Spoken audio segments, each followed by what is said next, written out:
Okay, but let me just introduce you just very briefly, Angela. You are, we have two honorary professors in Techno-Anthropology. You are the one.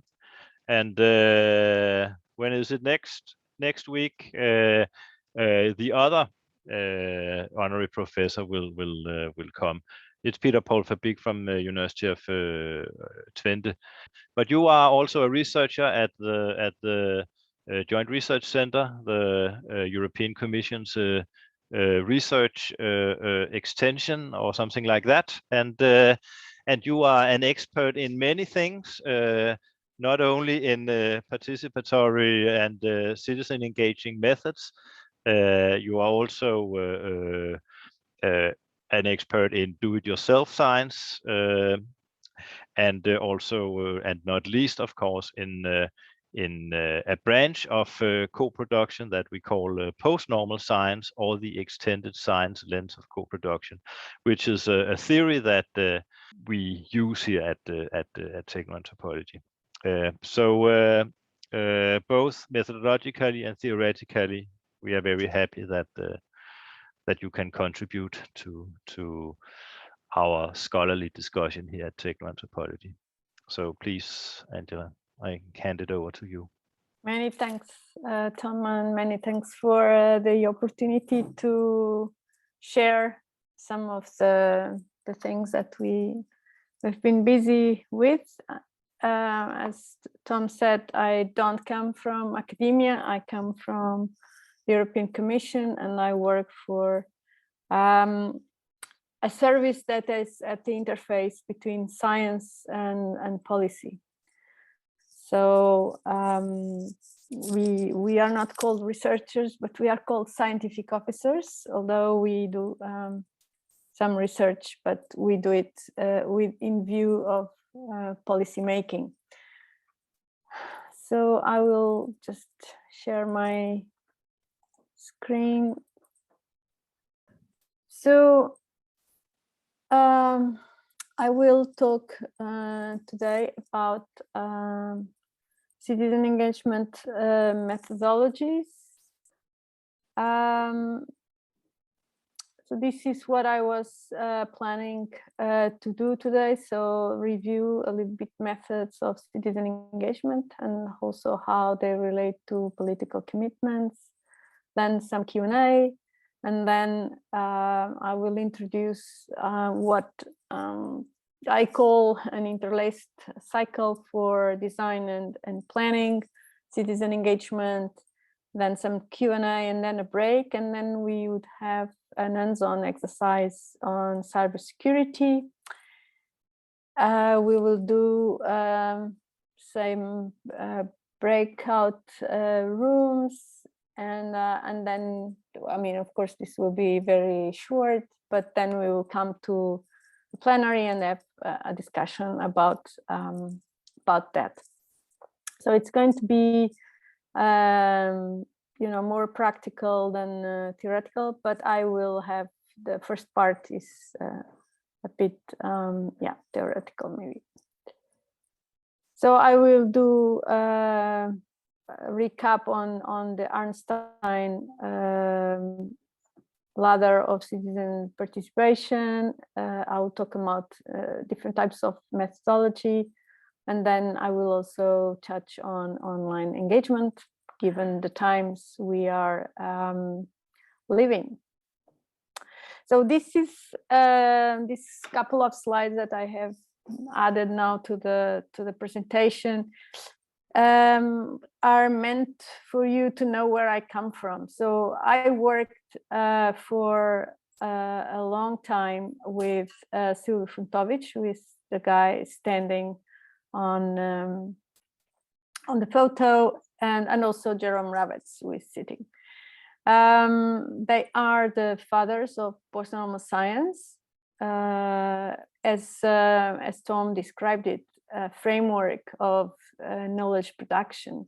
And it's called post-normal because when Silvio and Jerry started working on this, and they were working on environmental issues in the late 80s, they they suggested that when you have problems that have, that are characterized by what then became a famous riddle, when they are uncertain, facts are uncertain, when there is high stakes, when there are values in dispute, and when decisions are urgent, you need a new way of producing knowledge that informs action.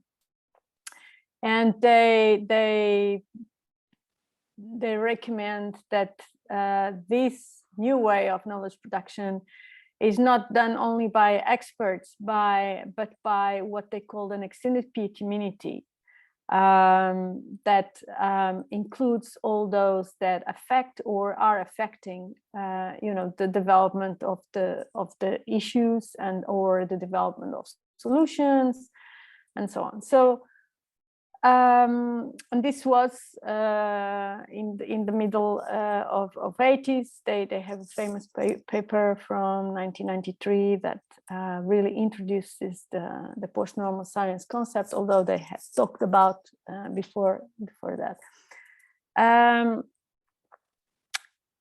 And this also, I mean, emerged also as a form of criticism of methods of quantitative risk assessment, in the sense that there is more things to relate to when you talk about a specific issue, not just with risk framings. There can be other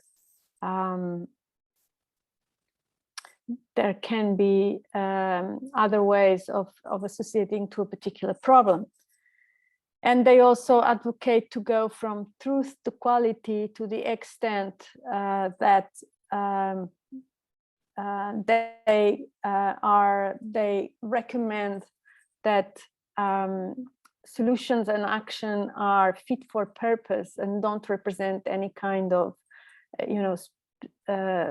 attempt to be resolving things with truth in mind, but with a fit for purpose quality approach. So it is in this context that engagement of citizens for us emerged at the JRC. So as I said, we are at the science policy, working at the science policy interface. And so it is in this kind of idea that we have thought that you need to engage different publics according to the issue of concern. And we wanted to, and we have been working on engaging different publics as a new mode of doing science, in the sense that engagement is not just a mere add-on, but as part of a particular problem-solving strategy. And for instance, this is can be in the framing of issues. So in the commission, there is this tendency that the officer decides based on what he hears from particular groups, and often groups of interest, what the issues are, or from experts. And there is often the case where there is a sort of effort to go to the terrain and ask people, what is it that is relevant in this particular topic, and therefore we have been for almost 30 years trying to change that also at the Joint Research Center. So what do we expect when we engage citizens is that we expect to have their knowledge, their experiential knowledge, or the values citizens wish to live by with regards to particular issues, or their judgments about even the expertise that is being used to address a particular topic, or their ideas to find solutions for a particular topic.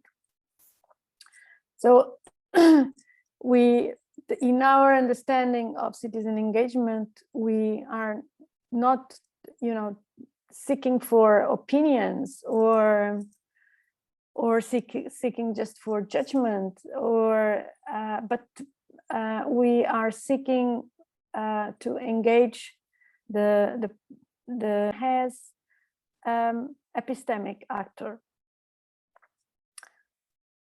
So, but I want to make sure that we are not saying anywhere that, science is not relevant or that expertise is not relevant. We are just saying that the addressing particular societal issues need to be extended to everyone that is being affected or affecting the solution of the issue, or that is contributing to the cause of the particular problem.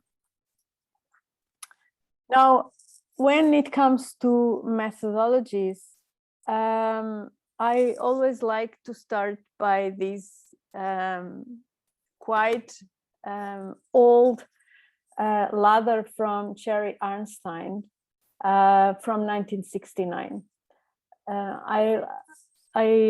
I want to say that the only picture that you can find from Cherry Arnstein is this one that I'm showing in the only picture that you can find in the net. It's very interesting.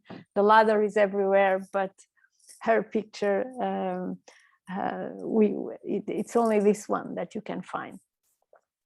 And I want to spend some time, some time on this very influential study and paper on different degrees of engagement of citizens.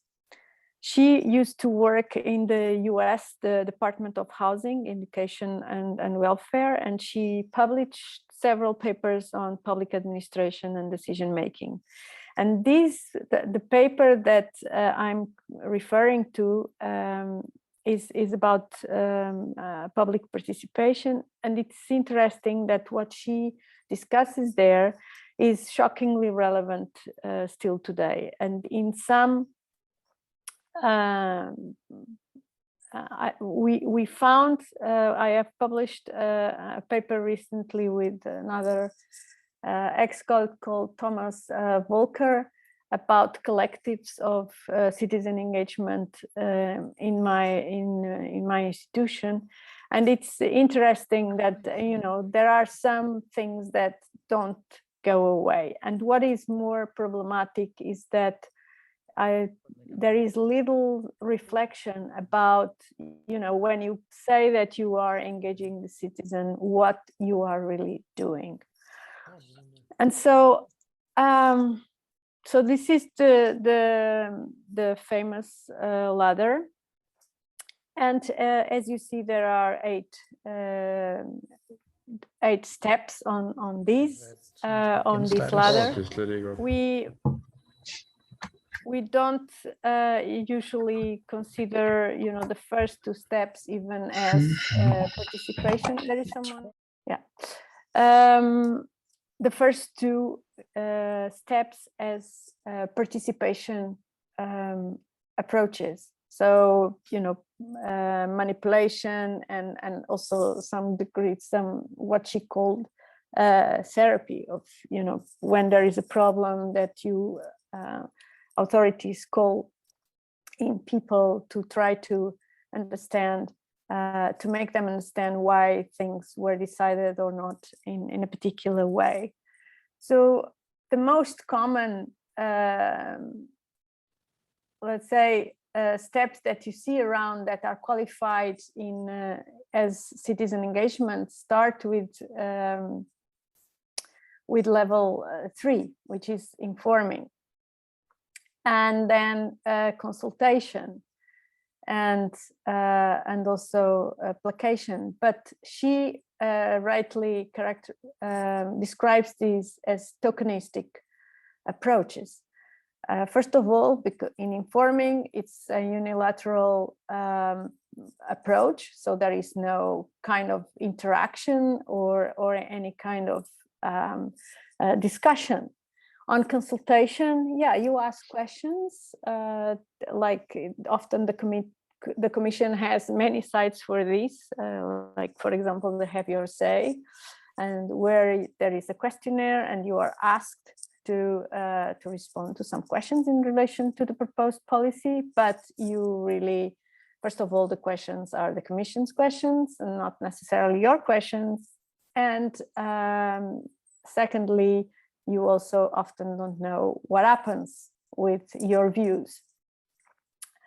And there are different, there are consultations that work better than others. I am a very big critic of this approach in the commission, and I am openly critic, so it doesn't matter if it is recorded, because it is online, and of course the publics that access the online site are very few.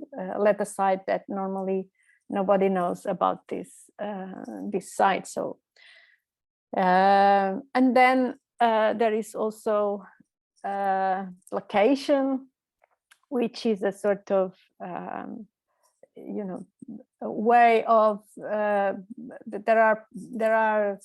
there is legislation that requires that citizens are engaged in some form, and there are even nice names for it, like citizens panels in environmental impact assessment, for example.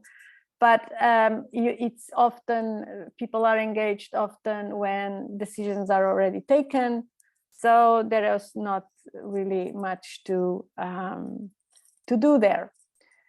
And so level 6 to 8 are for me the ones where things start to get interesting, where there is some degree of distribution of power, because this ladder is actually a ladder of power distribution.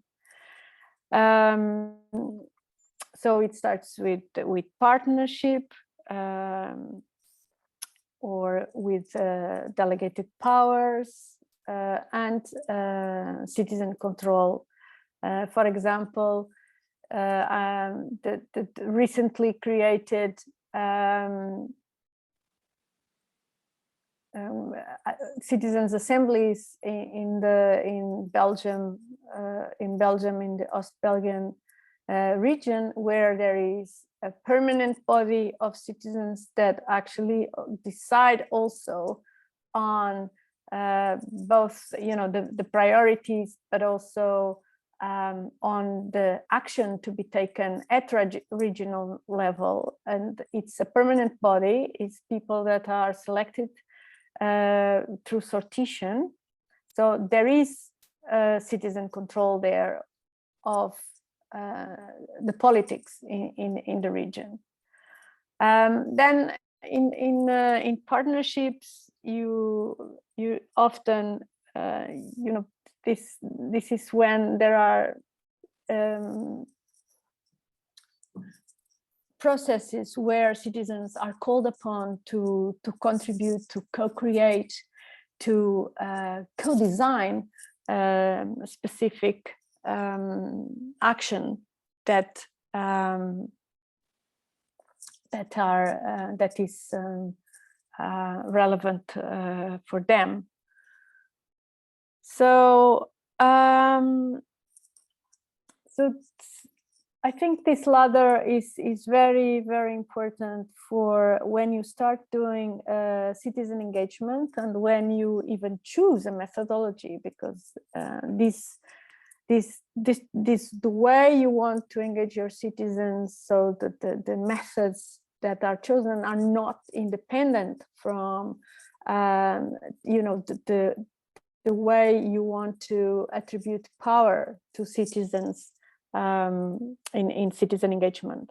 So you need this kind of ladder is very important for you to know what you are doing when you are engaging citizens. Now, for methodologies. Well, this is actually an old picture of all the books that I had in my office about citizen engagement, but I think I have many more now. There is no shortage of guidance for citizen engagement methodologies out there, from papers to actual manuals and so on and so forth, for all kinds of flavors of citizen engagement that you might want to think of. In this today, I'm going to focus, and I have done this division on invited forms of citizen engagement, and then the ones that are uninvited forms. I probably will spend more time here on the invited forms. So, you know, institutional, what I mean is that they are institutionally led or led by some kind of organization. So it's not bottom-up participation of citizens.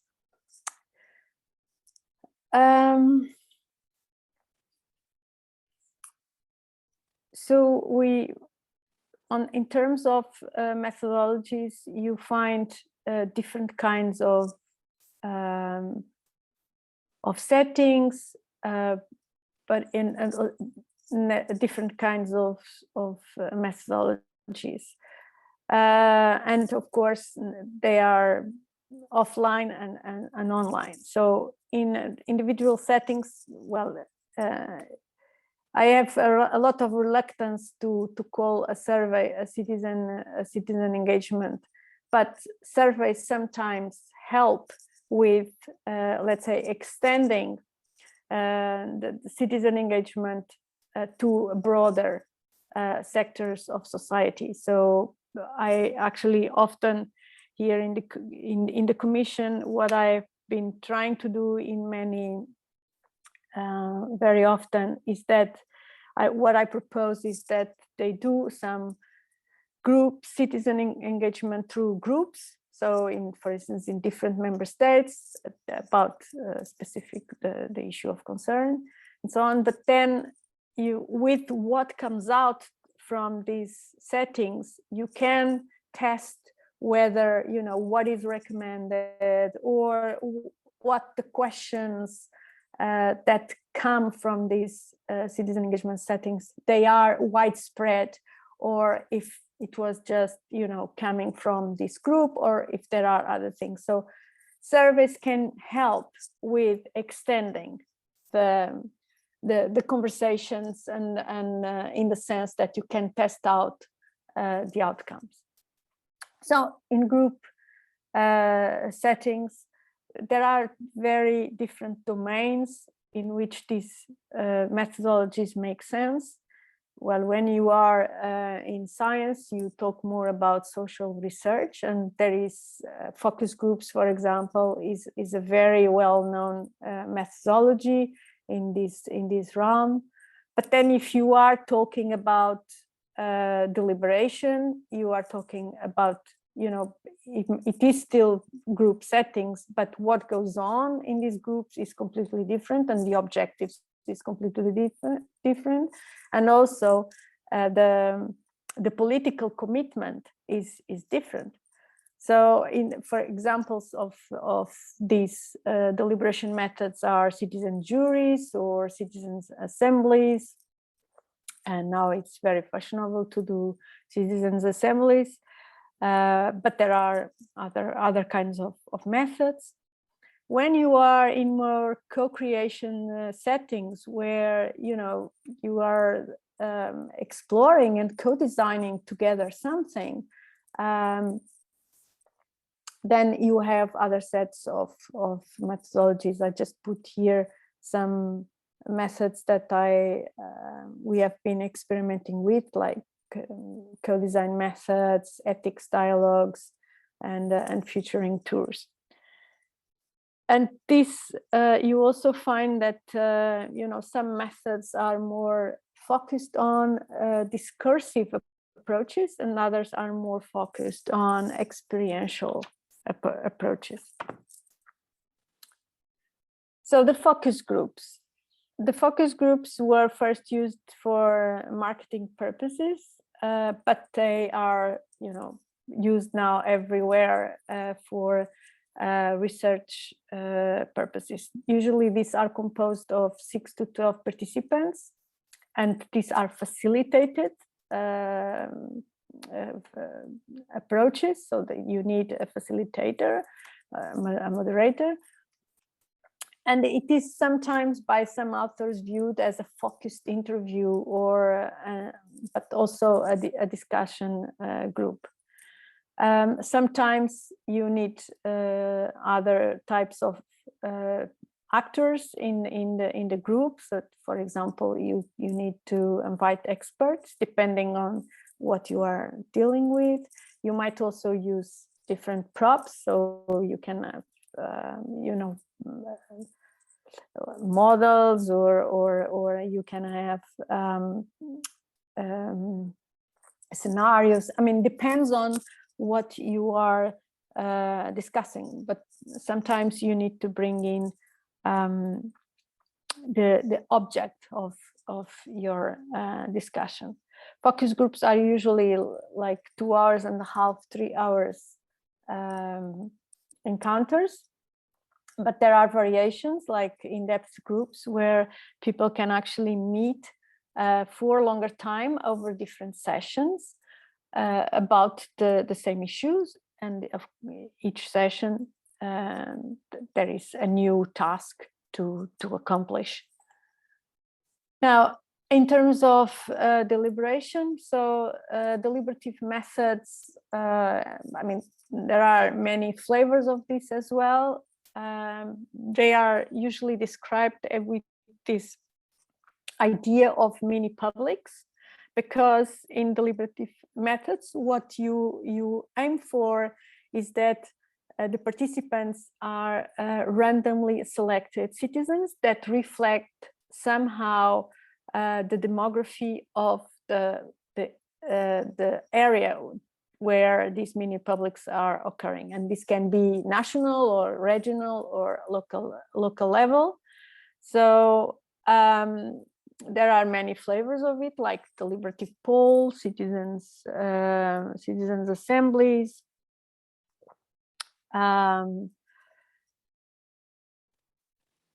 And there is a paper by a scholar called Martin Heyer,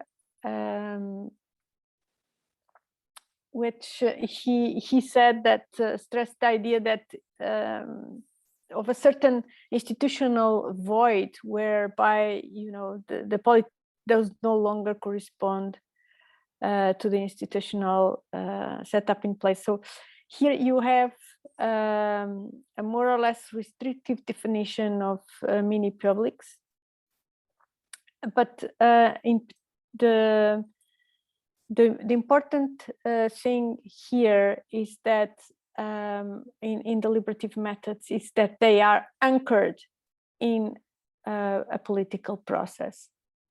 So, and through these deliberative methods, you need to in each of the methodologies you choose, everyone has an equal chance of both being selected, and it needs to be done in a way that everybody has actually a voice when these kinds of processes take place. So the participants this is moderated in a way that everyone needs to be contributing in an equal foot, because this brings the actual legitimacy to the process. So very recent methods like this have been used. For example, the climate change assemblies in France, but also in the UK and so on. So these are examples, but also the conference on the future of Europe that I hope you are participating on, because this really needs young people to give ideas to, is based on deliberative methods. There has been already some citizens' assemblies in Strasbourg, and they are exactly made of randomly selected participants. A typical structure is that there is a learning phase. So the members are briefed with the tasks and challenges that is posed to them on this particular assembly or panel. Then there is an expert that comes in, or particular stakeholders that explain what the issues are, and then there is a deliberative phase where all the participants judge and discuss together what the solution or what they would recommend to do for a particular issue of concern. For example, in the case of the climate assemblies in France, the participants made 149 proposals to tackle climate change in France, and then they were presented to Macron himself. And this is, of course, the reaching out phase, where they communicate to those who are organizing the assembly what are the conclusions. For example, this is an example in Munich on a city hall. I don't remember very well when this was, but this must have been 4 years ago, where there was a big world cafe organized by the Munich municipality, and it was about refugees integration. And so the idea here was that participants would make proposals on how to do this. I already mentioned this one quite a bit, the Convention Citoyenne pour le Climat. So there were citizen panels precisely discussing what to do in France about climate change. But another example is it's quite an old example, but quite interesting because it was quite pioneer. It was called the Nano Jury in UK, and you see here just to give you an idea. So this implied 25 people. There were in this case, when you have nano juries, basically it's really works like a court. So you have a jury, in this case composed by the 25 people. Then you call in the so-called witnesses, which are the experts in nanotechnology in this case. And then there is a big discussion. There is always an oversight panel, so meaning that there is a group of people external to the jury that is really making sure that the thing is working and that everything is that the process is honest, so that there is no kinds of manipulations, etc., on the side of the juries. And of course, this whole process is facilitated. And as you see, this one, the Nano Jury in the UK lasted 6 weeks, so it was a lengthy process. It was not just a one-shot encounter, like, for example, you have in when you are doing social research and focus groups and all the rest. But this is also happening online. The Conference on the Future of Europe is based on a platform called Decidim that was developed in Spain, in Catalonia, and this platform was born to facilitate processes of participatory budgeting in the Catalonian region. Participatory budgeting has been around for some years. It started in Brazil more than 25 years ago, and there are like more than 1,000 municipalities in Europe that now have adopted these as ways to engage citizens on deciding and on priorities, on what to spend the budget, but also on making proposals for municipalities. So it's really being used at the local level.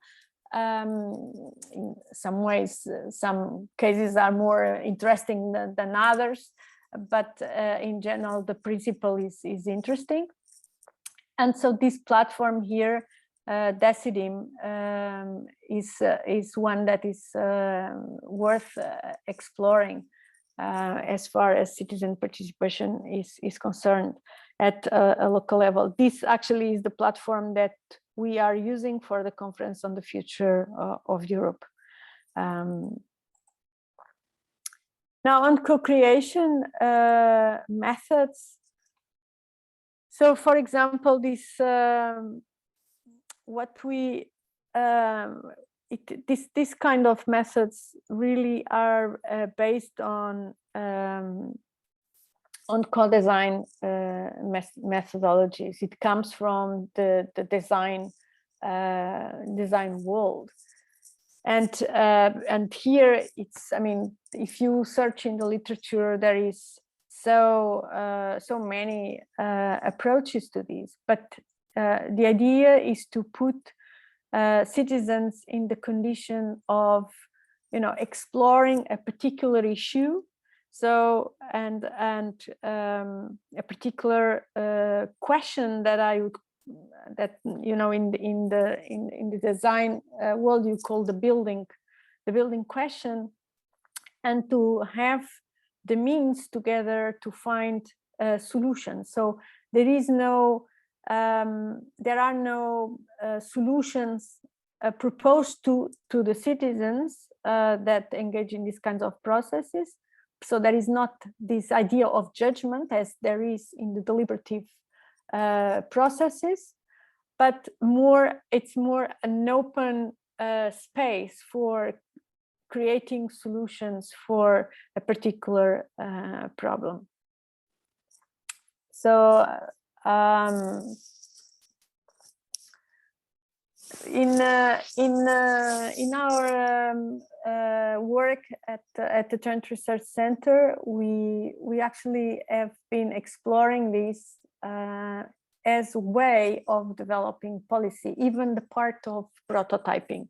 We have inaugurated a makerspace. I don't know if you are familiar with makerspaces. We have inaugurated a makerspace with exactly this idea, that engaging even our colleagues in not just, conversation, but actually on prototyping different things for to imagine policy options for certain problems. In this case, my colleagues have worked on blockchain, and they used Lego, for example, to to talk about the actors, to talk about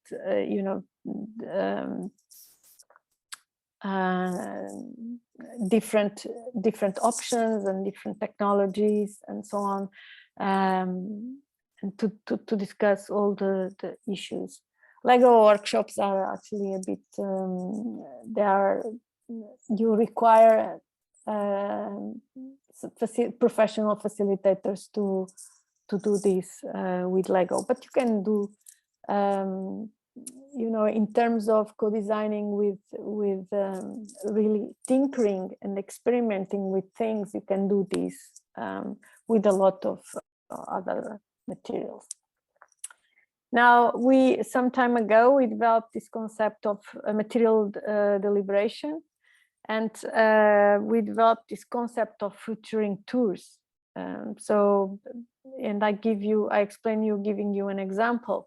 Some years ago, there was the expo here in Milan that was focused on future of food and foods of the future. So what we did is that we took, we set up a citizen engagement process, and we took our participants to the expo. And in this expo, there were different pavilions, which, you know, featured different ideas of the future of food. So we took them there, and the idea was that they would precisely, you know, record for them what futures were being performed or enacted there. And then we would come then afterwards to come together, and based on, you know, the futures or the presence that people were finding in these pavilions, to discuss our own ideas of what the future of food could look like.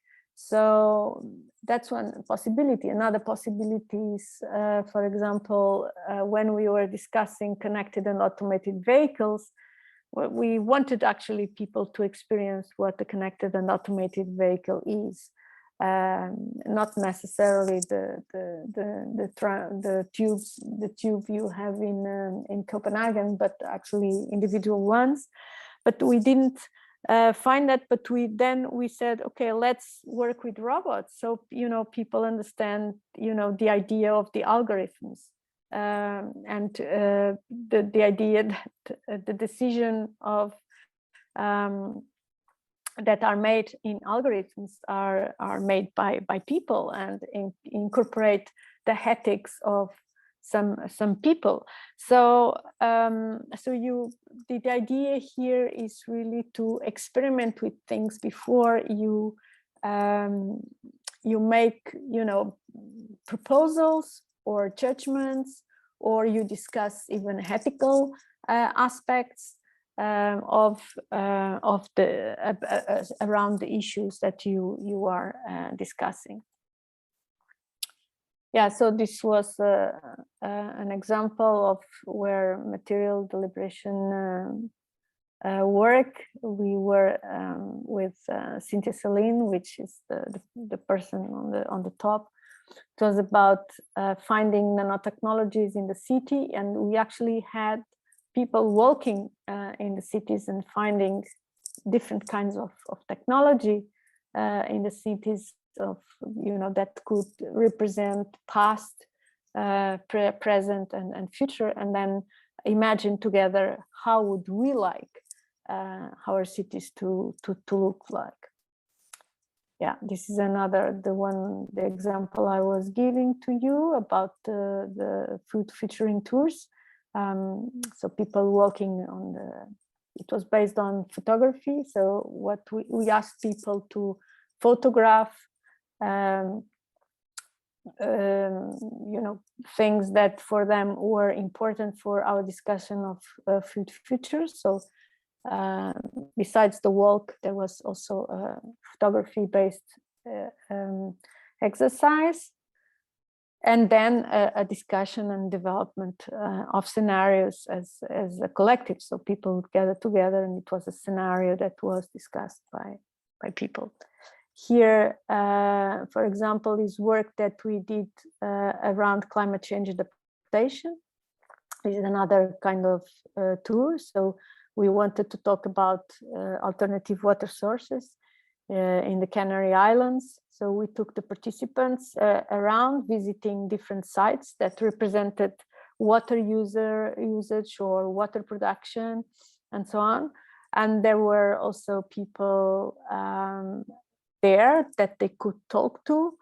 And then we would gather together exactly to imagine what a scenario for alternative water sources could look like for the islands. And then still in invited processes of engagement, you have the big container of citizen science. And it's still in this co-creation realm. Citizen science, I mean, the way it was conceived in the beginning by Alan Irwin, and it was a bit different from what you see around most of the time. So this is really usually processes that are led by academics, so they engage citizens on their own projects, whereas Alan Irwin had something else in mind. I mean, the citizen science that he had in mind was that, you know, citizens themselves would lead and would decide what issues they would work with.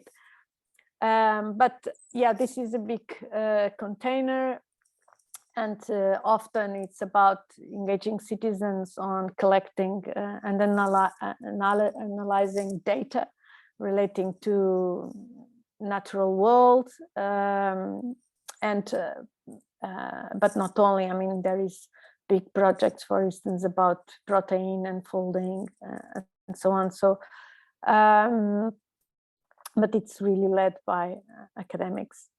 Another project that I really like, and I think this speaks to the people that are interested on urban planning, is this Diwa Diy Mapping. This is a project run in Israel, where they used a balloon and with a camera that would, and they would, so they sort of produced here counter knowledge, in the sense that they were doing their own mapping of what was going on in the terrain. It was a very highly political project, because it revealed the extension of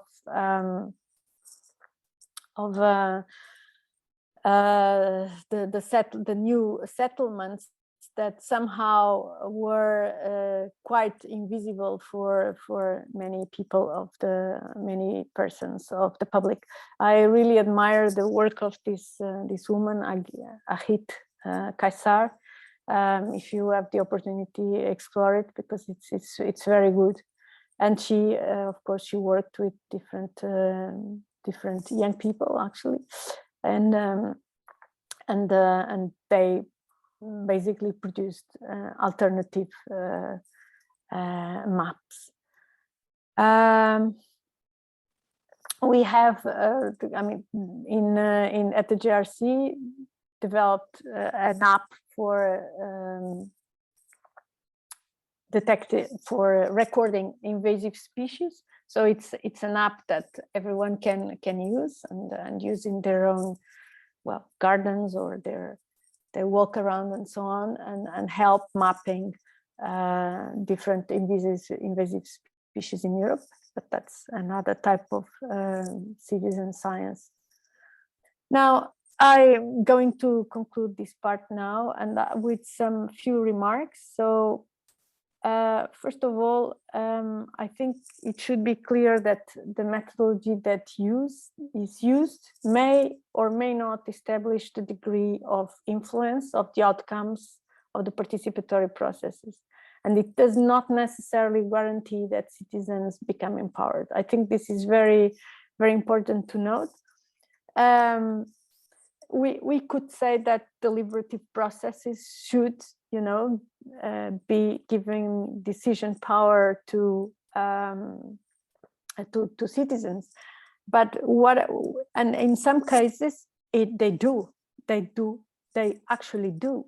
But what happens often, and for instance, we are all waiting and to see what is going to happen, for example, with the Conference on the Future of Europe results. So how will the ideas and proposals that the citizens are doing there, how will these actually, be taken up by the Commission and be implemented or furthered? But when you are talking about co-creation, well, you also cannot guarantee that this has influence. For sure, I would always say that whoever engages in co-creation processes as an organizer, always there is always an influence on the way you work next. I often tell my colleagues in the Commission that once you start doing this, you are going to be addicted, and you will always want to, work with citizens on your policy files, because the richness of what you gain through these processes is just incredible. But one thing is practitioner and the influence on the practitioner. The other quite thing is the politician that wants to work with the outcomes. So I want to stress this, that the chosen methodology that cannot be dissociated from the political context, the geography, and the public. So some things work better depending on where you are. And also the culture of dialogue in the polity is very, very important. So the, things, methods that work and that are sort of taken for granted in Denmark or are not probably going to work in Bulgaria, and vice versa. And the last thing is that because of that, there are no panaceas. And whenever you start working on citizen engagement, you usually will have always to adapt and tailor different methods for the work you are doing. So I'm going to stop share now. And if you want to ask questions, please go ahead. So I have a little question if no one else is gonna start. I was thinking about the Arnstein letter of citizen participation. And do you only work with the traditional Arnstein letter, like the one from 69, or are you also exploring some extended Arnstein letters? I'm familiar with, I think it's Cardullo and what's the name?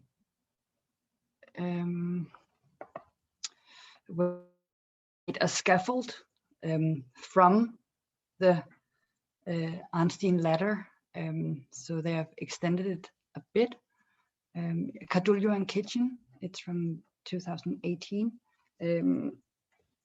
So it was just like a question. Do you only work from the original letter? No, well, no, I don't. I mean, there are other variations, and over the years there have been other variations. But I mentioned it because it's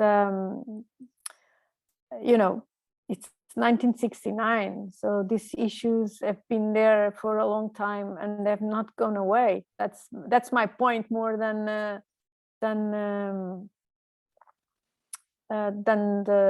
using it. It's just a way of calling attention that you need to reflect on what you are doing when you do certain kinds of methodologies. What kind of how are you empowering people when you do you carry out when you deploy this or that methodology. So that's more the idea. Is not that I don't use the ladder more than for me to reflect on, or make others reflect on what they are doing, or they think they are doing, because it is in this institution in particular, but I also think this is the same in academia.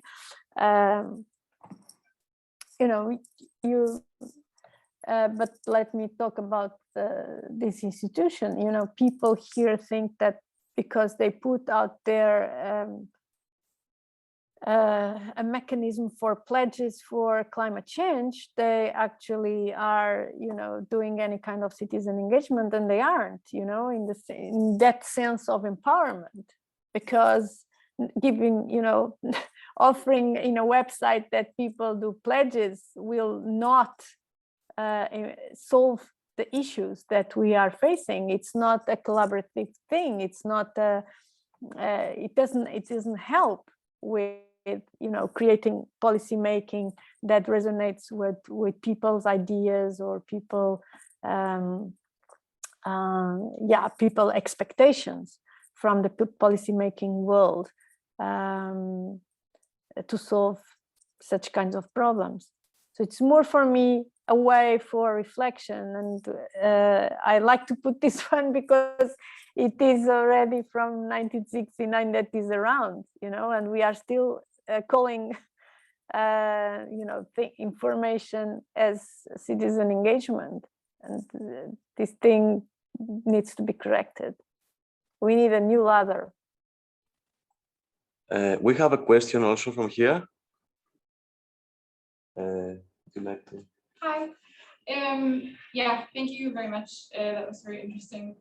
I had also watched a previous lecture that you've given at Aalborg, where you talked also about post-normal science and kind of some of the situations that are too complex to solve without the public.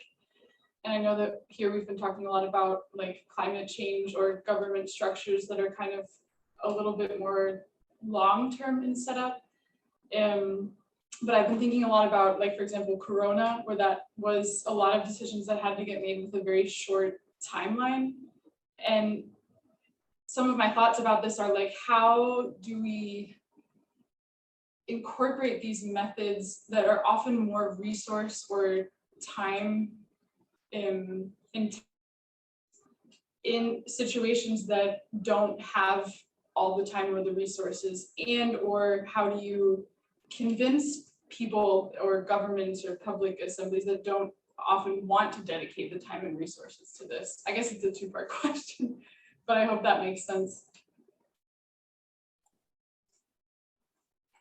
Yeah, it's a very good question.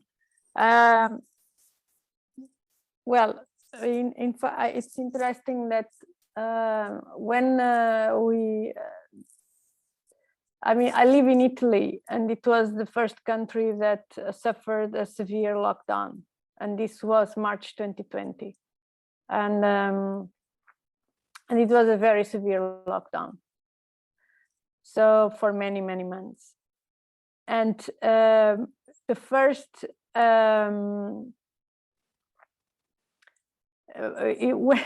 when we in March 2020, my team. We started having this reflection.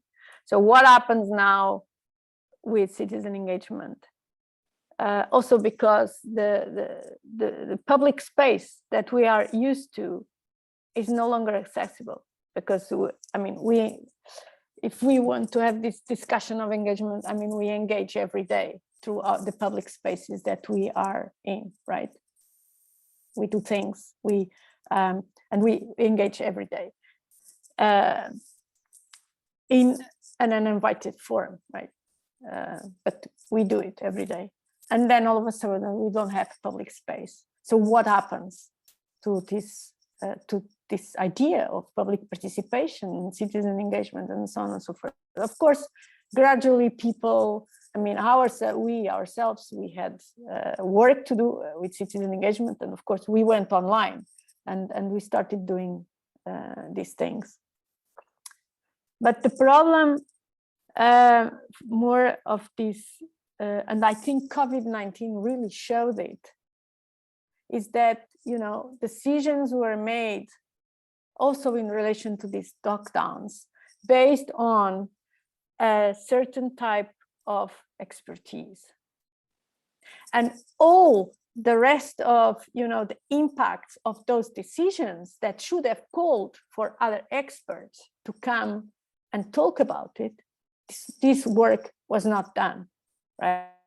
That's why we now talk about a lost generation of kids that were at home almost during 2 years or 1 year and a half, yeah, that didn't go to school and so on and so forth. So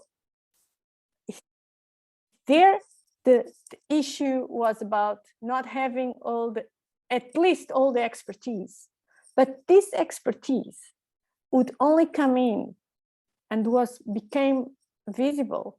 You know, I don't think it was because of work of experts, but because people started to voice, you know, the problems that they were suffering with this governance of the pandemics. And I'm talking about, I have a little emotional thing with this because I had 2 kids at home during 1 year and a half, so it was really really tough. And this thing came from the experience of citizens. So I think COVID-19 made it even more visible that you need to you need to engage the people that are, you know, undergoing the effects or that are living, you know, through a certain type of decision making. And you need to make the resources and the space for that to happen.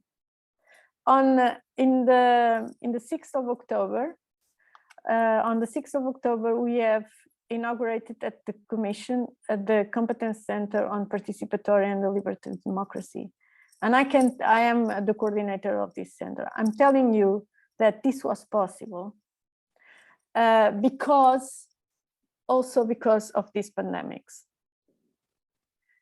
In the sense that I think there were many people politically and in the House start seeing that we can no longer just rely on, you know, conversations with experts when it comes to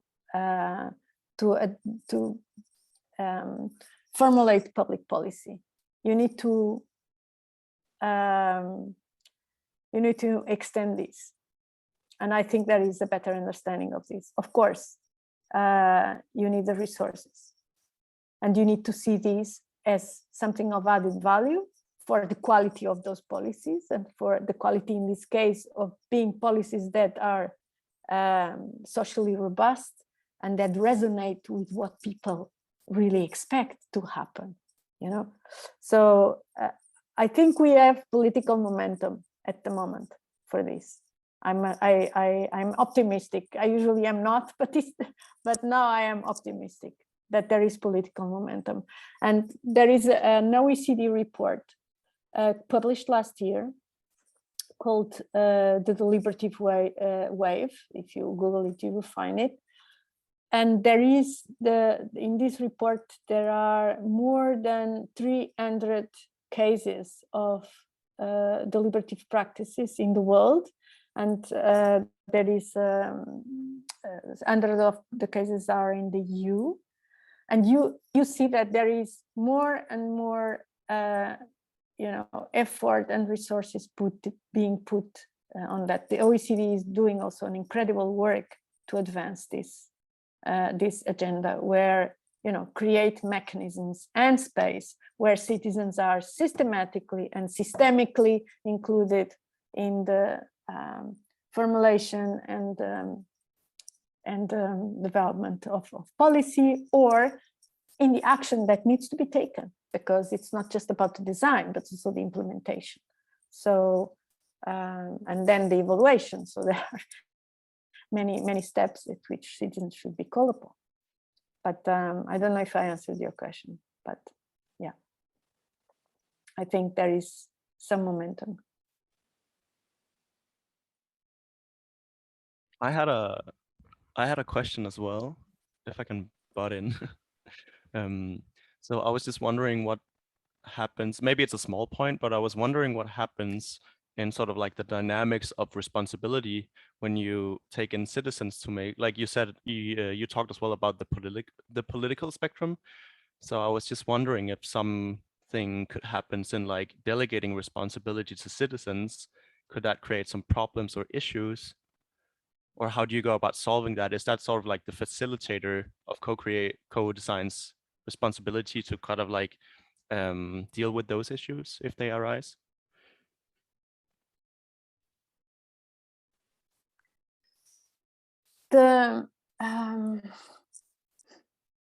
I would think that you know, the delegation of responsibility transcends the event of the citizen engagement itself. It's not, if I understand correct your question. So first of all, for instance, in the post-normal science framework, this is also about you know, sharing of responsibility. You don't call it delegation, because when we talk about citizen participatory democracy or deliberative democracy, nobody is saying that there are substitutions. What we are suggesting is that there are extensions. So we are not trying to substitute representative democracy, for example. What we are trying to do is to have also, you know, provisions for deliberative democracy and provisions for citizens to be more engaged on public matters. That's what we are trying to do. So we are not trying to substitute anything. Okay, but coming back to the responsibility. So I don't think for the same token that we are thinking here on delegation of responsibility, but we are talking about sharing of responsibility. Because once you give, you know, create a space that a community comes in to address a particular governance problem, you are sharing responsibility. You are creating a collective, right? The ideal outcome is to create a collective proposal that reflects different reflects different commitments, and so this collective proposal is first, one thing that I always, when I do citizen engagement, I don't just say talk about the idea, nice idea, but who does it, right? And who should be involved in implementing it. So that idea of that this is not just about, you know, proposing something that the others do, but also understanding who should do it and what mechanisms do we need and what actors need to be involved for this to happen. So as I say, I don't think this is about delegation, but it's about sharing responsibility. And I think this is a very crucial pillar of when you are talking about participatory processes and citizen engagement processes. Yeah, thank you for the answer. So this, what I'm going to do now is to share with you some of the practice on designing and planning citizen engagement that I usually use in the house. So that's what I recommend my colleagues to do, and that somehow it has been used in some cases already. And then I'm going to really go fast on this thing, but I will yeah, we should then break out in rooms. So one room is the physical room in Copenhagen, but the others I will create 2 breakout rooms, so that we can work on a case together. So,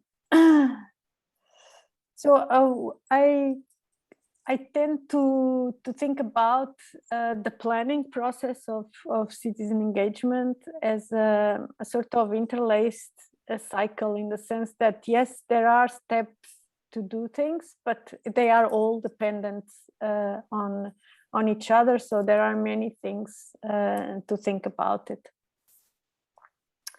Well, the first thing that you saw that I was focusing on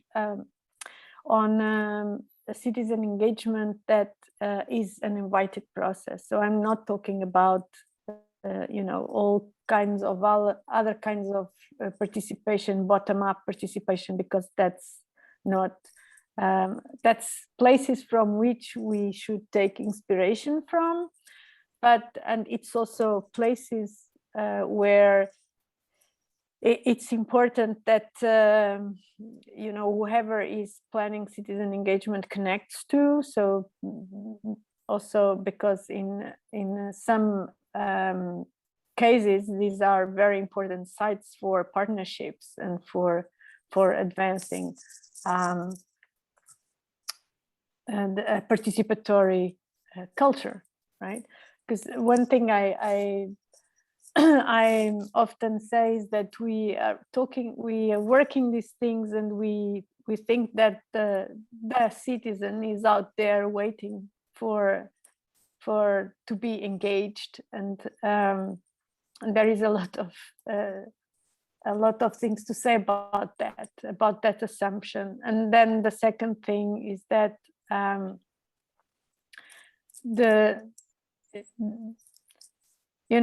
even if it was, probably it's not on the terms we are trying to settle, that that the citizen expects to be involved in these kinds of processes. So there is also a lot of work to do there. And unfortunately, also, I would say provocatively, that for many decades now, people have been, educated not as to contribute as citizens to the political life, but as consumers. And I think I'm old enough to see this, that this is really what is happening. So we need to put back in schools and everywhere in the educational system, the instillment of this culture of civic intervention and civic participation in political and public life. And that's for another discussion. Okay, so I tend to think, well, that of course these kinds of citizen engagements need to be planned and are structured spaces for citizens to contribute to the issue of concern, which we already said: knowledge, values, expectations, ideas, etc. And the important thing on citizen engagement is that there is a clear anchorage of the process of citizen engagement in another process, meaning that the citizen needs to know what he or she is contributing to. So it's an organized process. And in this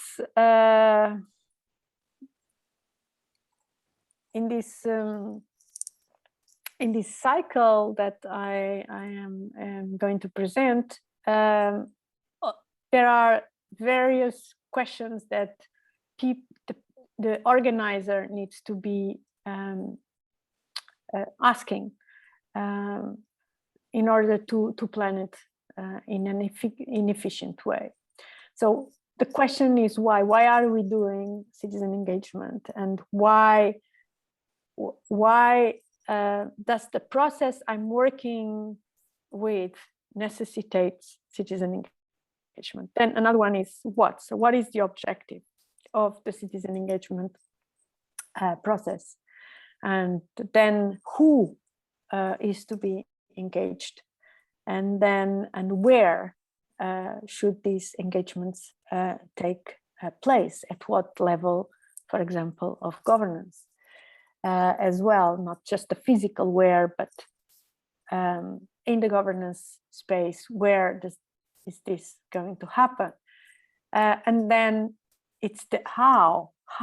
So how am I going to engage the citizens? So what methodology? And here is more the where, the physical where, and when in the process, and or there can be timelines and so on. And then what do I do with the outputs? So who is going to use the outcomes of the citizen engagement process, and what is going to happen to these outcomes? And also on the output is also about feedback, going back to the participants and say what happened with this, with what they have been working on. So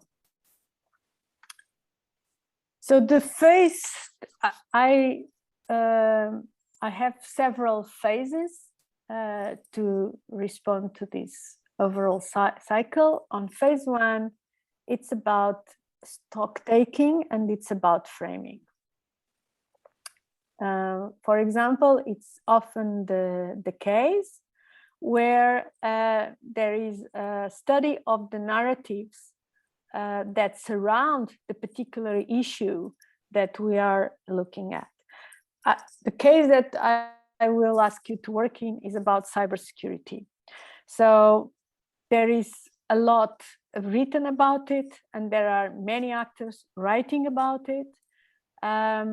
So the first phase here is to take stock of what is being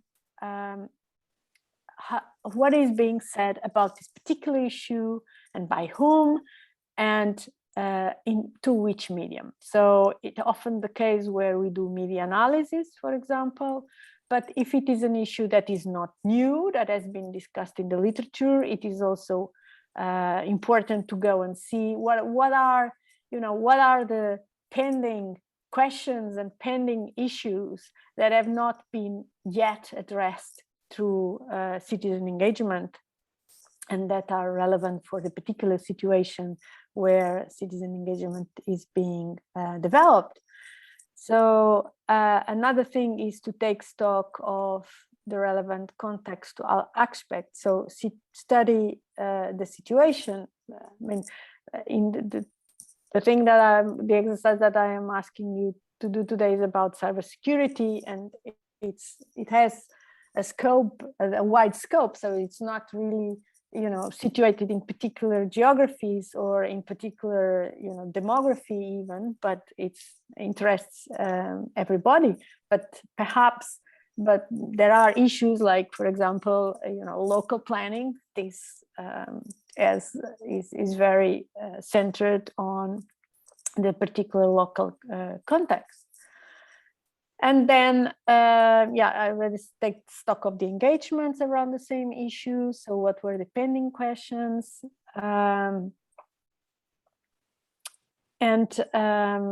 It might be necessary sometimes that some preliminary work of engagement is done not with citizens, ordinary citizens, but with particular stakeholders. So sometimes I have done some work, for example, on connected and automated vehicles in the last years.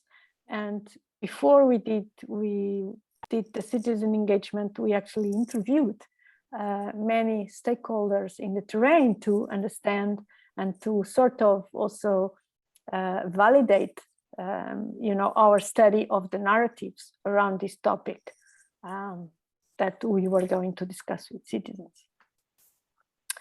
Then the second phase is to have clearly set objectives and scope of the citizen engagement activity itself. So what do we want to achieve with the engagement of citizens? So what do we want to discuss, you know, issues of concern to them?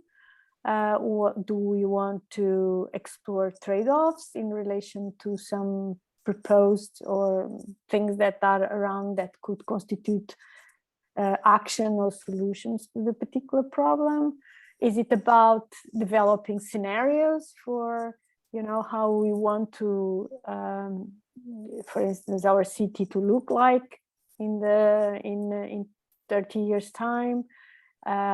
Is it about ethical issues surrounding a particular technological development? So we have to know what and decide what are we going to talk about with citizens, what are the objectives. And of course, these objectives are related to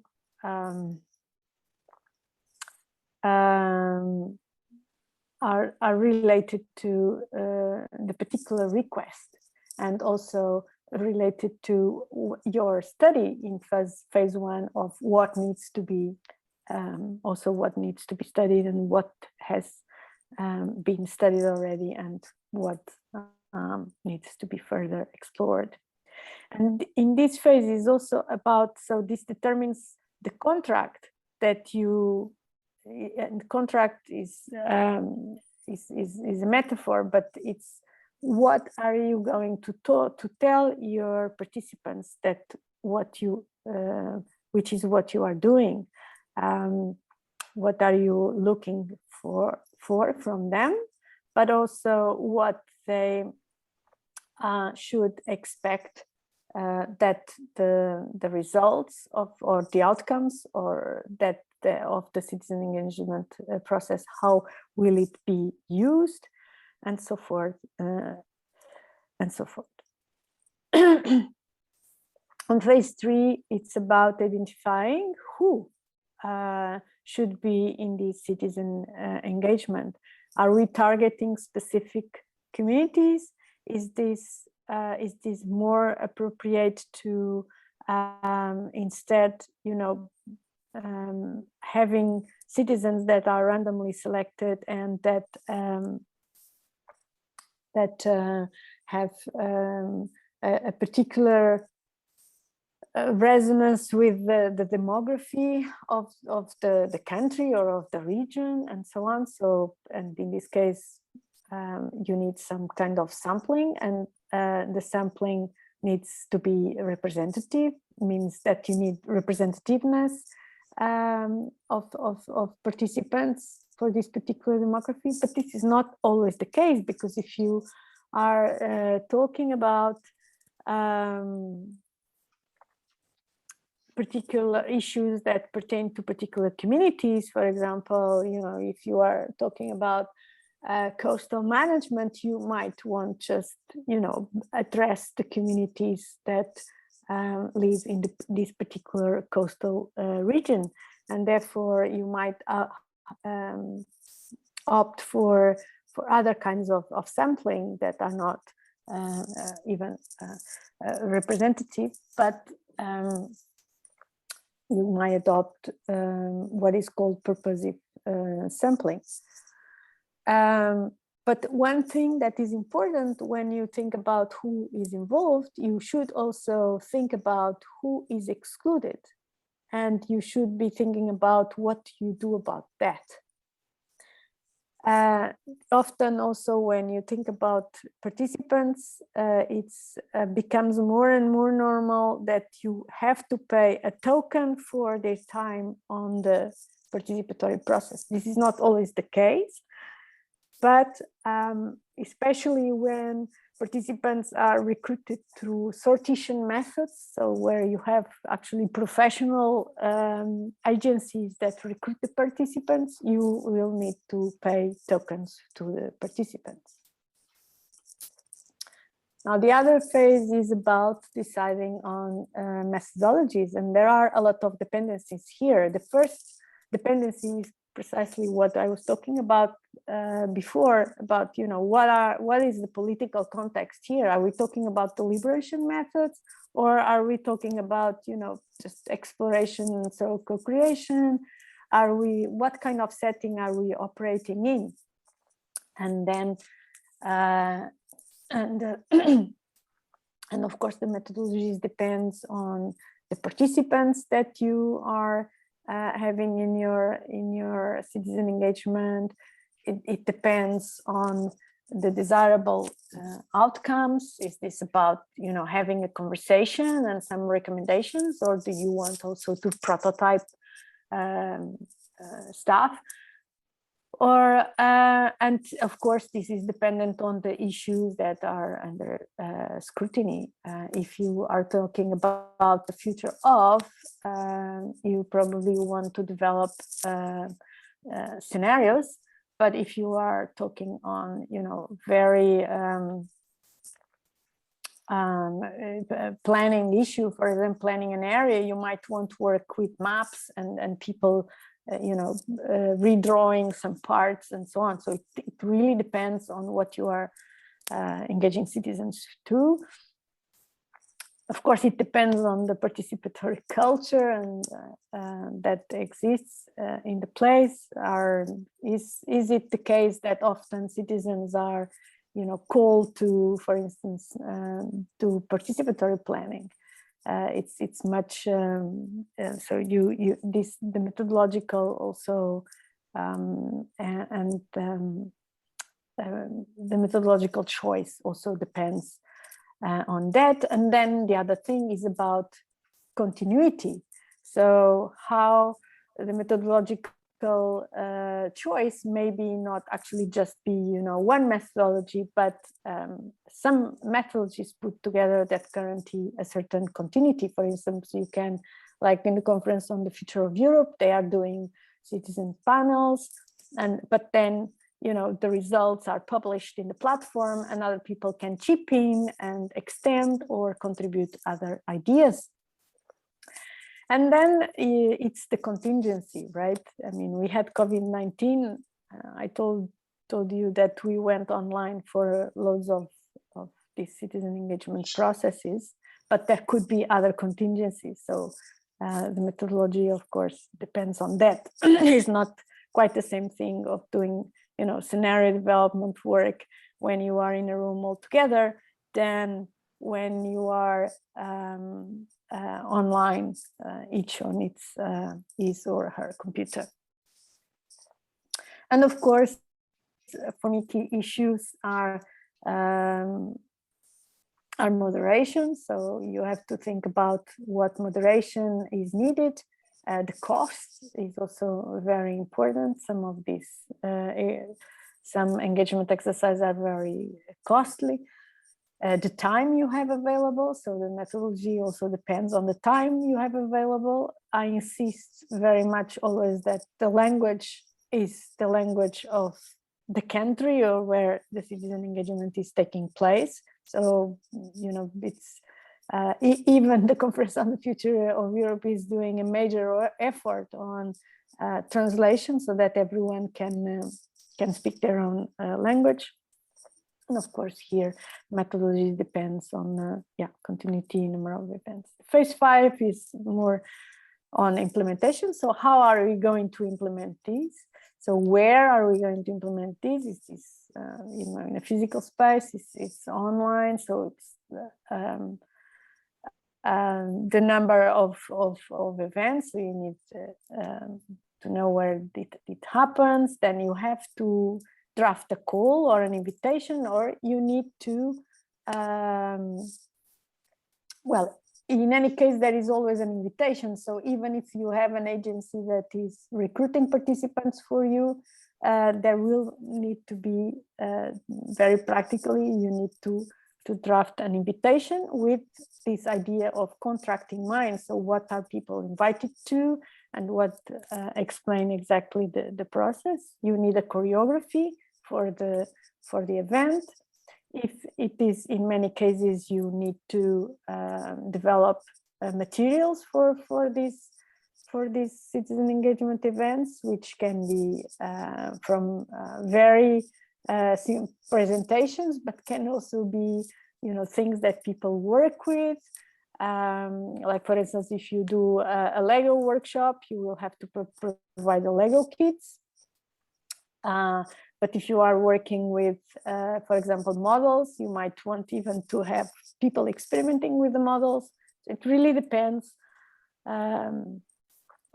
Or you might want just bring an expert in the room to explain what, from the point of view of expertise, what this issue is about. Usually these kinds of events are recorded because you will need to make sense of things later on, and moderating and taking notes at the same time doesn't work. Of course, with the recording comes consensus agreement. So people need to agree that you are going to record that in some form. So audio or video or even taking photographs, people need to agree with this. And and of course, when we talk about the event, we also need to think about the facilitations needs. So how will this event look like? That's what phase 5 is about. And then phase 6 is about reporting, following up and feedback. So you have to think, when you plan it, you already have to think about what is going to be reported, so that you organize the choreography of the event towards what you need to report, what your let's say client expects you to report. Is it recommendations? Is it scenarios, and so on and so forth? Normally, because the idea of recording is also about having the transcripts of the conversation, so that you can, when you report, you can use some quotes, for example, of what was being said. And then very, very, very important is the follow-up. So I would avoid do citizen engagement just, for the sake of it. It needs anchorage. I repeat this again. So what are you going to do with these outcomes? Need to be carefully thought of before you even start. Because if you do citizen engagement, and then nothing happens with the outcomes, you are just creating a fatigue within the communities, because the next time they will not make the time, even if they are paid, to engage. And with part of this follow-up is about giving feedback to participants of what happened with what they proposed. So finally, I think this is more or less my last slide. I think there are some principles here when we do citizen engagement. The first one is that there is a lot of knowledge about there. We are all citizens and we are experts on our own experience. So citizens are experts of their own experience, if nothing else. So the idea of engaging citizens is because there are resources out there that need to be brought into the table. Citizen engagement is also about a respectful relationship. So this is, it's not a place for us to go and give lectures, or it's a place of exchange, and it should be conceived of as a honest space of exchange. All right. And then, I insist again on the aspect of contract, on making clear to participants how the results of the citizen engagement process is going to be used. ensuring then follow-up, which needs to be done a priori. What is it going? Because the whole thing, the whole planning depends on what is going to be done next. And then a thing that I really like to mention is to, when planning these kinds of events, go where people go.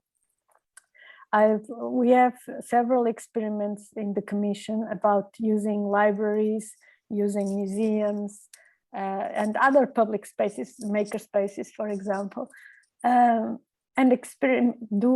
carry out citizen engagement where people go already.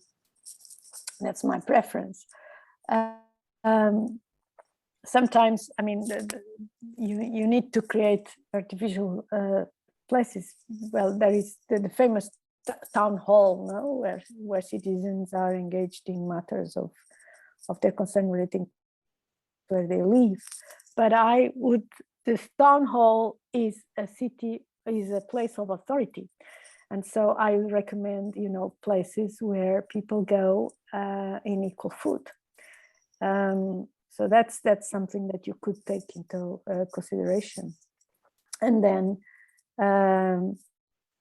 the idea that, even if you are talking about climate change or things that are more technology, for example, connected and automated vehicles, whatever, things that are a bit remote from everyday thinking, perhaps, talk about, always link the issues that you are talking about with tangible things to everyday life. We just, as Competence Center, we are all engaged on also developing our own tools for guiding these things. We just released this toolkit, which is called Engaging with Food, People and Places. It is the result of a project that we did with schools about school in the canteen, food in the canteens, and where we engaged not only students, but also the whole, let's say, full chain of actors. And it's, I think it's a very nice publication that, tries to, it goes beyond food. It tries to, encourage in school dialogue in schools, and give some exercises on how to do that. But we have other kinds of guidance. So now, the exercise. So this is actually a contemporary thing. It's going on, and the exercise I would ask you to do is to imagine a citizen engagement exercise about cyber security. And what cybersecurity of ICT products. And this citizen engagement should deliver recommendations for policy making on this domain. The problem is currently being framed in this way. And this is for real, it's in reports. Lack of secure ICT products across the European Union, and insufficient awareness on the side of users, citizens and companies concerning the level of cybersecurity of ICT products. So the question for you is, how would you plan engagement of citizens based on what I shared with you before, so this cycle of different phases. So you have to go through all the phases. Now I have here a challenge, because I really wanted to share the slides and everything with you. So not sure how I'm going to do this. I probably will just copy to the chat some things. unless I send an email with everything and you receive it in your emails. I don't know how to do that, but yeah. But before I do this, I am open to questions, but then we go back to we should work together, and I will visit the groups. I will divide you in groups. Oh, there is not many people now, according to my screen. So I think I will just do one group, and the others that are in Copenhagen, I believe, can work in group.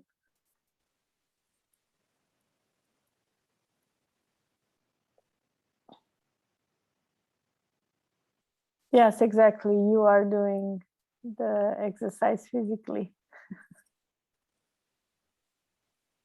But I would then I don't need even to do any kind of breakout room. You just Kira, Pernil, and Amanda, Freya, and Tobias and Nikolai, you can work together here in plenary. I'm just wondering, Angela, is it like we need to engage citizens across Europe, or do we have to find like one specific example? No, think about your, no, not across Europe, in Copenhagen, in Denmark, sorry. Okay, but I really want to share I want to share a couple of files, and I'm not sure how I do this. So maybe if you can give me, put here 2 emails so that I send you everything. I have 3 things to send you. Okay, so I can put my email here, and then for the plenum group, I can somehow share it with them, or was that what you were thinking? Yes. Yeah. So if you could, summarize in 3 minutes what you have been discussing, each of you, and then we comment, and then I'd be grateful. I don't know if you want to start off the physical group, physical room. Colleagues want to start. Okay, we could go first. Okay. Okay. We found that we could do some of the process a little better than other parts of it, given the time frame. So we discussed a little bit the stock taking and framing based on the information we had from the case, but we didn't do much research beyond that. And we kind of talked about the duality of the achievements / objectives that we wanted. On one hand, we have this issue of cybersecurity, and on the other hand, we have this issue of public education. So we were thinking that we wanted to achieve kind of both what citizens saw as a concern or a problem, or kind of like what was even at stake in this issue of education around cybersecurity. And then on the other side, kind of more of an understanding of the industrial side of it, like what the intersection is between like why people haven't been very, how they see the issue, like what things get in the way of creating policy.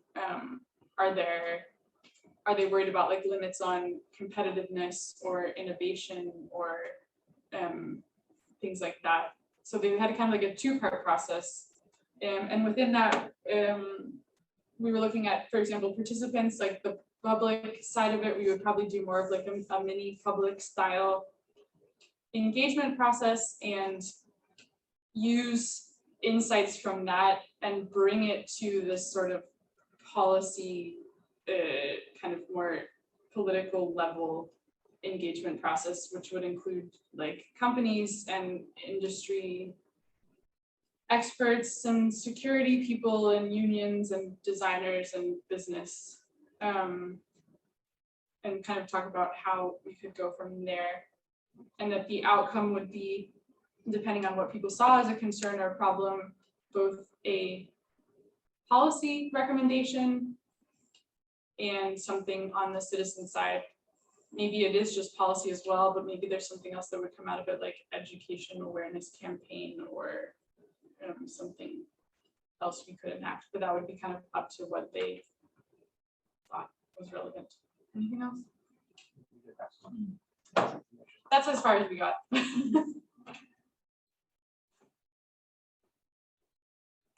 So I wanted to ask you for a clarification when you were enumerating the stakeholders, unions, and so on and so forth.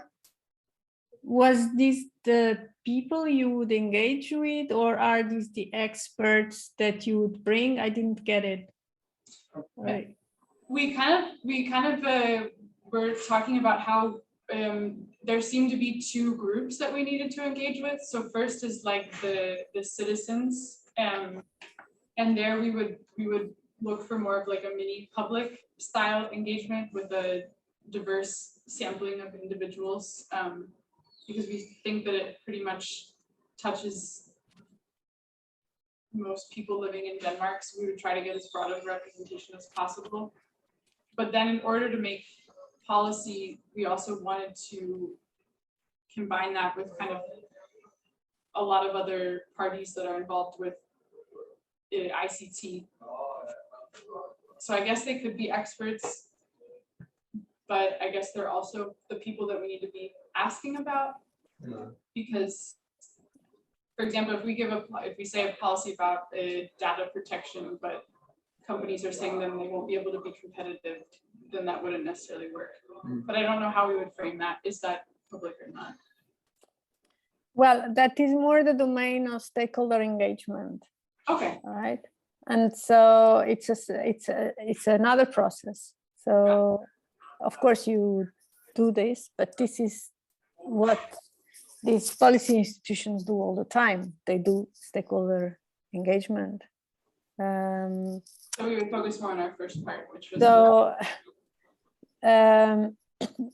it's necessary, of course, but it's also usually where the whole thing starts from, is that they engage stakeholders and they are fixed on the part of interest, what stakeholders, what kind of interests they have in the issue. And here, when we are opening up to engage citizens, we are opening up for other, kinds of affections, things that, that resonates with people's values. For example, what do I care about? What do you want to protect? So on and so forth. And so it's not just, business interests or particular interests. So we are beyond stakeholder engagement. May I just complement what you're saying, Angela, because for the course, I think it's important to notify this distinction here, because we will return to public engagement in science later in the course. And here one of the central distinctions will exactly be, who will you enroll in your deliberations? Will it be the stakeholders, or will it be a more broad understanding of the public? So that there are two different ways of framing public engagement, and here we are focused on a broader engagement than the stakeholders. But remember this distinction because it's important. Yeah. And the other aspect is, I don't think one excludes the other. I mean, you need both, but I think it's important also reflect on the design of these things, because if you bring in the room people that are empowered, because of their stakes precisely, it's very difficult to have conversations. Because you have imbalance of authority and of power. And so it's very difficult to maintain conversations. It requires another very specific type of facilitation in that case. So that's just a warning of when you do that. the other thing is the use of mini publics and deliberative practices. So don't forget that mini publics and deliberative practices can only be applied if they are really anchored in the political process. It means that, you know, deliberative is not about having a very nice conversation and so on. It's about what comes out there needs to be acted upon. So it's not a dialogue or, well, of course there is a conversation and it is grounded on conversation, but it means that there needs to be a political commitment on what comes out, okay? So you have to take care. So perhaps here it's more of a co-creation and exploratory nature, okay?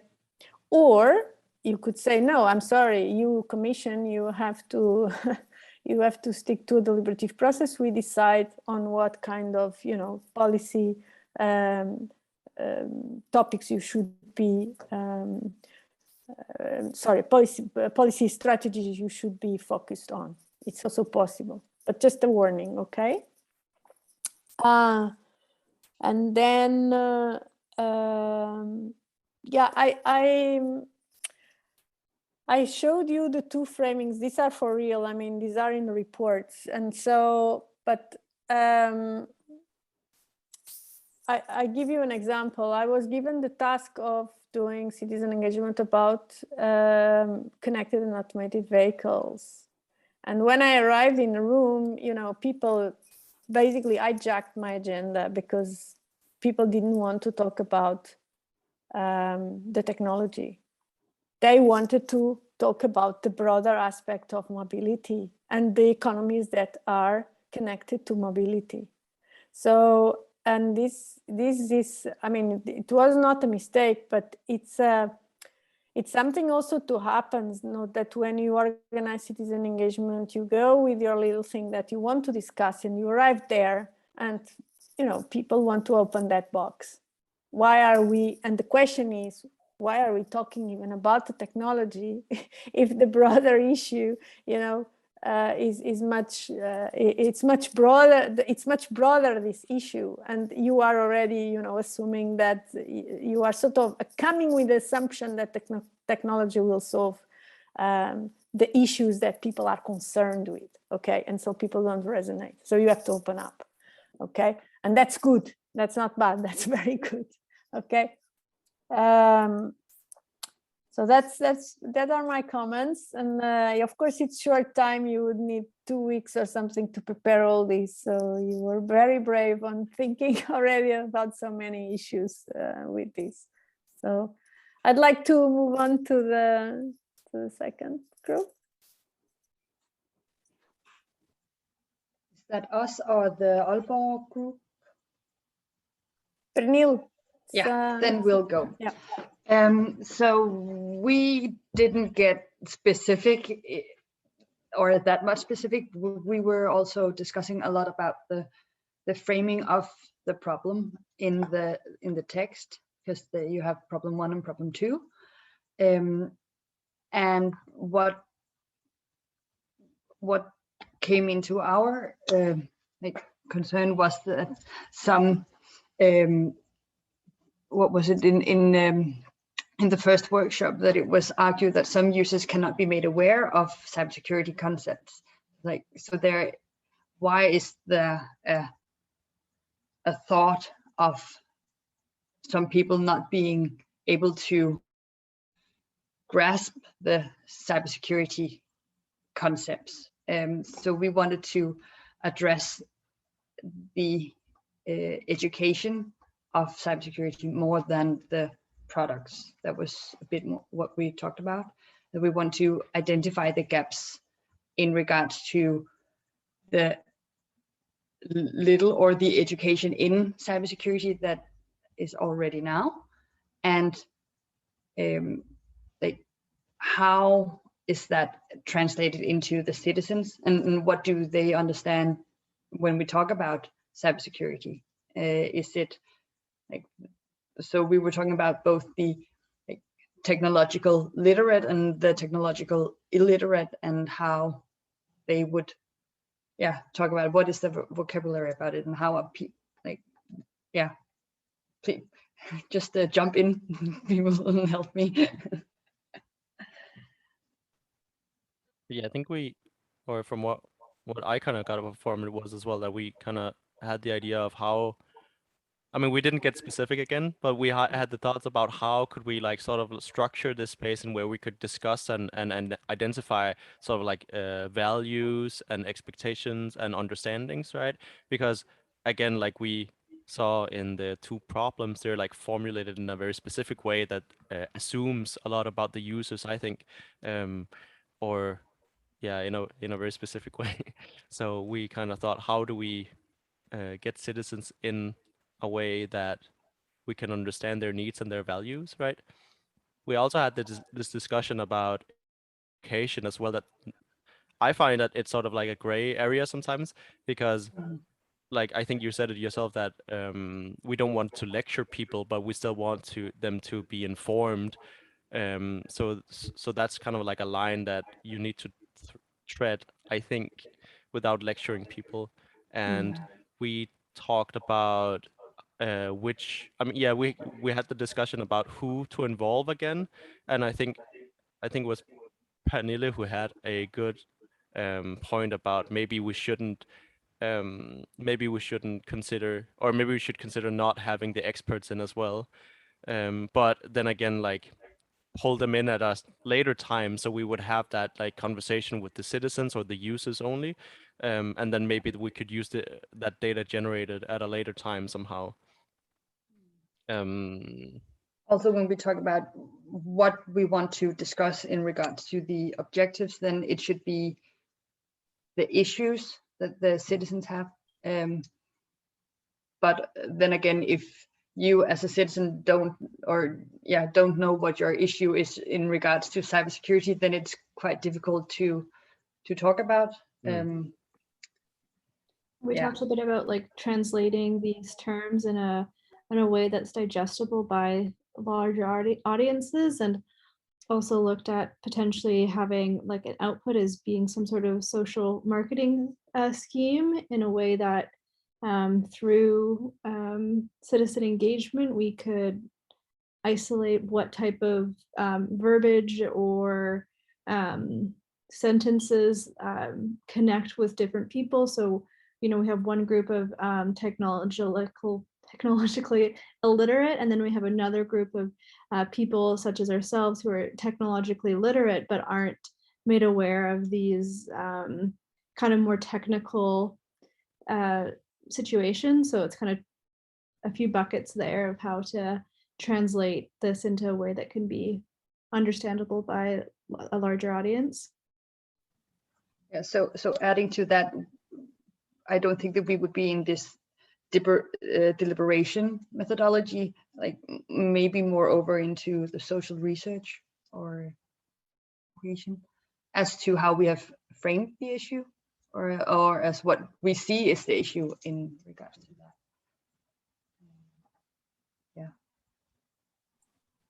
Yeah, excellent. I mean, as for the other group, you don't have a lot of time. It was just to give a gist of what this entails, because I think one important thing is to even decide on what the issue we bring, because as in the case, you know, of the connected automated vehicles that I was talking about, somehow if I bring this issue, I'm closing the discussion about this, whereas, you know, the discussion is broader, right? It's not about, they made it clear that so the important thing is to not bring something closed, right? That you have an agenda, you have a topic that is sufficiently broad to at least have an initial, you know, brainstorming, and then you gradually go on, you know, things that you really want to come out with. I think that part of the education, I mean, it always, I mean, this process is always start with some kind of introduction to the issue. I mean, you have to introduce the issue and why are you discussing this thing? You know, why are you bringing this up, right? You need to do this. in the groups as a starting point. I really like this thing that you say, don't bring in the experts immediately, because I do that I recommend that all the time, because once you bring in the expert, people will just speak what the expert says. You know, they will not get out of what the expert says. It's going to be very difficult. Okay, so bringing the expert later is a better strategy. So that's one thing. If you do this for real, and I think the search for meanings, for what the meanings people make about these things is very important. Yeah, because of course, who proposed that the problem is? I mean, I myself, when I looked at the problem, I said, sorry, there is things missing here. There are things missing here when I saw the report. No, and so I have myself ideas to open this up and to go away from these two framings, because there are many other things here with the cybersecurity. You know, I like I like the way you want to open it up, and I think it's very important. And then the methodology then follows. It depends where it is anchored. So I really want to thank you, the two groups, for starting this. As in other times, I remain at your disposal for anything that you need. And I was just writing an email to Maurizio. I will put there my slide decks to him so that he can distribute. Please also send it to me, Angela, to both okay. Maurizio and me, because I'm curating the learning platform in Copenhagen, and Maurizio is in Aalborg. Okay, and also the material, the case material. You might also send that to me, because then I can put it. Okay, very good. Okay, and I really need to jump now, and I wish you good, and I hope it was useful. And if you need anything, please reach out. Yes, thank you very much, Angela. It was definitely a pleasure.